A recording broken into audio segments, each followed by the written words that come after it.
Alhamdulillahi Rabbil Alamin, wassalatu wassalamu ala rasulina Muhammad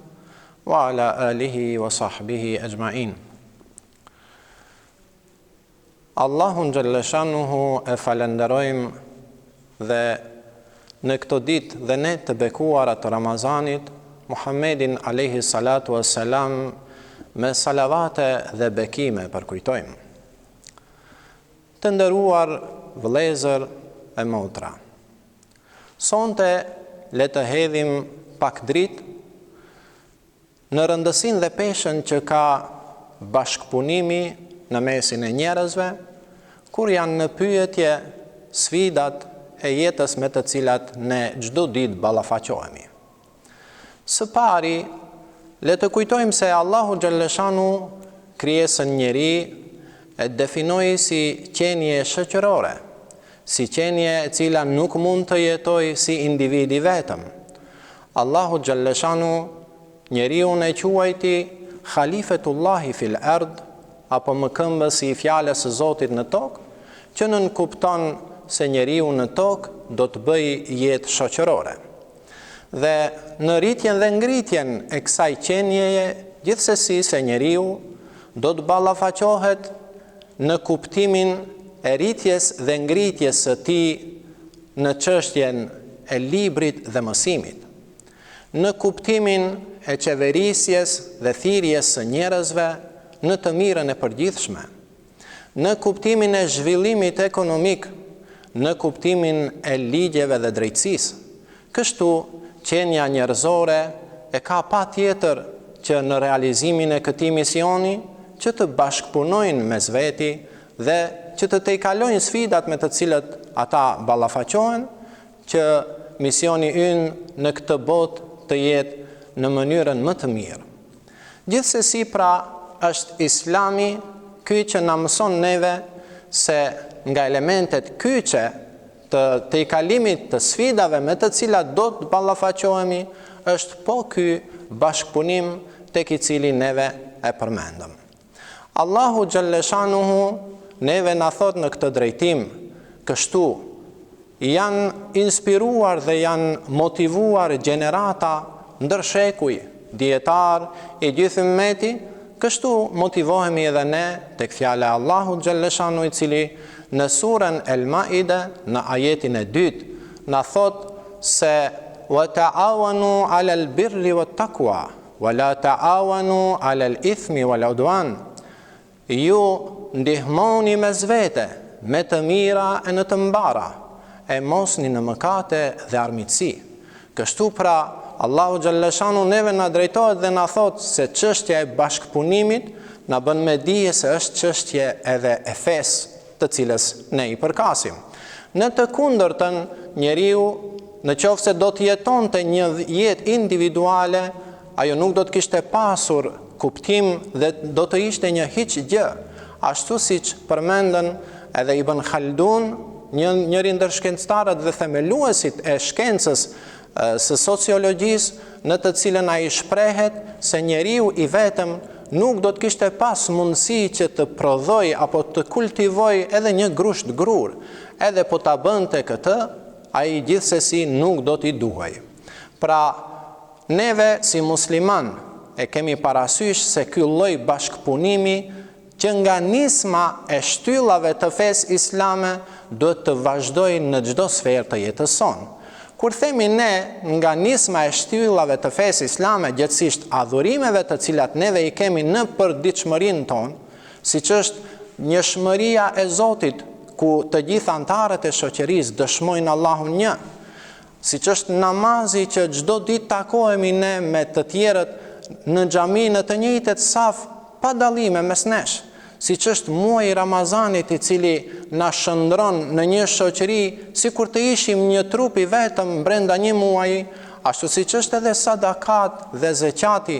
njëri ndër shtyllat që vendosin në lëvizje shoqërinë islame dhe aty ku lyp nevoja që shoqëria të ecë përpara, të gjitha këto dëshmojnë për një bashkëpunim shumë të mirëfillt në kuptimin e adhurimit. Por ky bashkëpunim gjithsesi duhet të përcillet edhe edhe në çdo sferë të jetës sonë. Kur është në pyetje qeverisja, të gjithë qeveritarët e kanë parasysh se ata pa këtë lloj bashkëpunimi nuk do të kishin arritur që të formojnë kushte të përshtatshme për jetesën e njerëzve në tokë.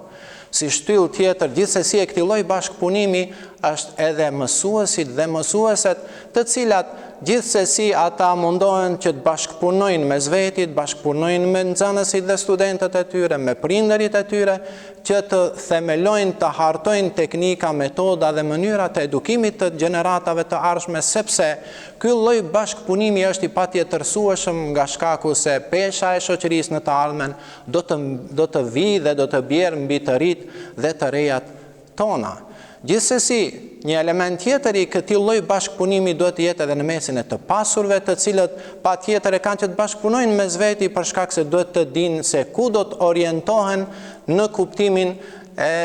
çështjes së asaj që neve e quajmë kontributi ynë në publik, ashtu siç duhet dhe në vendin e duhur. Gjithsesi, një lloj tjetër i këtij lloji bashkëpunimi, të cilin neve të mos përmendim të gjitha elementet e sferave shoqërore të cilës neve i përkasim, është edhe shëndeti publik. Këtu kërkohet edhe një bashkëpunim i mirëfillt mes mjekëve, po gjithsesi edhe pacientëve të tyre, kështu ne do të kishim shëndet publik më të madh dhe gabime dhe smundje më pak. Kështu është ajo që neve përmendëm se këtë lloj bashkëpunimi që neve ndjejmë në kuptimin e fesë, ne vetëm duhet ta përcjellim edhe në të gjitha sferat e jetës sonë. Kështu Allahu xhalleshanu ka kërkuar edhe prej pejgamberit alayhis salam, duke e përmendur se ky lloj bashkëpunimi duhet jetë në mënyrën më të mirë. Allahu xhalleshanu në surën Ali Imran, ajeti 159, i drejtohet dhe i thot Muhamedit alayhis salam, ti me mëshirën e Zotit tënd je i butë, sikur të ishe i vrazhd, sikur të ishe zemër ngurt, ata do të iknin prej teje, por ti me mëshirën e Zotit je i butë, ndaj toleroji ata, kërko falje dhe ndjes tek Zoti për ta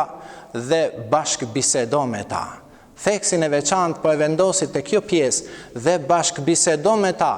E kur të vendosësh, atëherë mbështetju Zotit, sepse